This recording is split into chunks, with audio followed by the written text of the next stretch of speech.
నల్గొండ జిల్లా మిర్యాలగూడలో అర్ధరాత్రి స్పెషల్ డ్రైవ్ నిర్వహించారు పోలీసులు. ప్రధాన రోడ్లతో పాటు స్థానిక చౌరస్తాలో వాహనాల తనిఖీ నిర్వహించారు. వెహికల్స్ పై వస్తున్న వారికి డ్రంక్ అండ్ డ్రైవ్ టెస్టులు చేశారు. సరైన పత్రాలు లేకుండా నడుపుతున్న 21 వెహికల్స్ ను సీజ్ చేశారు. డీఎస్పీ ఆధ్వర్యంలో పోలీసులు పట్టుబడ్డ వాహనదారులకు కౌన్సిలింగ్ నిర్వహించారు. ట్రాఫిక్ రూల్స్ పట్టించుకోకుండా వాహనాలు నడిపితే కఠిన చర్యలు తప్పవని హెచ్చరించారు పోలీసు ఉన్నతాధికారులు. జిల్లా ఎస్పీ గారి ఆదేశాల మేరకు ఒక స్పెషల్ డ్రైవ్ ఏదైతే ఈ లోన్లీ ప్రదేశాలు అవుట్స్కట్స్ ఉన్నాయో అక్కడ ఒక స్పెషల్ డ్రైవ్ చేయటం జరిగింది.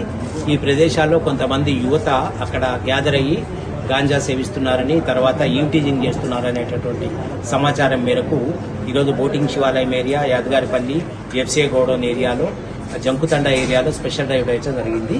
ఈ డ్రైవ్లో మొత్తం 43 మంది యువకులు మాకు పట్టుబడ్డారు. వాటి దగ్గర ఒక 21 బైకులు స్వాధీనం చేసుకోవడం జరిగింది.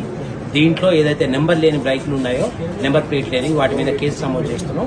అట్లే యువత తల్లిదండ్రులకు కూడా వీళ్ళని జాగ్రత్తగా చూసుకోవాల్సిందిగా కౌన్సిలింగ్ చేయడం జరుగుతుంది. దీంట్లో గతంలో గాంజాయి కేసు ఉన్న వాళ్ళు, గాంజాయి సేవిస్తారని అనుమానం ఉన్న వాళ్ళు ఒక 3 ఉన్నారు. వీళ్ళందరికీ కూడా మేము ఇప్పుడు నార్కోటిక్ టెస్ట్ చేయడం జరుగుతుంది. ఆ టెస్ట్లో పాజిటివ్ వచ్చిన వాళ్ళని కన్జ్యూమర్స్గా వాళ్ళ మీద కేసులు నమోదు చేయడం జరుగుతూ ఉంది.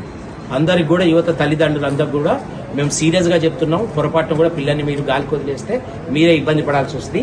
అదేవిధంగా మిర్యాలగూడ పట్టణంలో ఎవరైనా జూదం ఆడినా, జూదం ఆర్గనైజ్ చేసినా, జూదాన్ని ఎంకరేజ్ చేసినా వారి మీద కూడా కఠినమైనటువంటి చర్యలు తీసుకుంటాం. కాబట్టి అందరూ కూడా కోఆపరేట్ చేసి పట్టణ ప్రజల సెక్యూరిటీ గురించి, ప్రజల మంచి గురించి జరిగేటటువంటి కార్యక్రమాన్ని అందరూ కూడా ఎంకరేజ్ చేసి పోలీస్ శాఖ కోఆపరేట్ చేయాలి. లేని ఎడల దీన్ని ఎంకరేజ్ చేసినా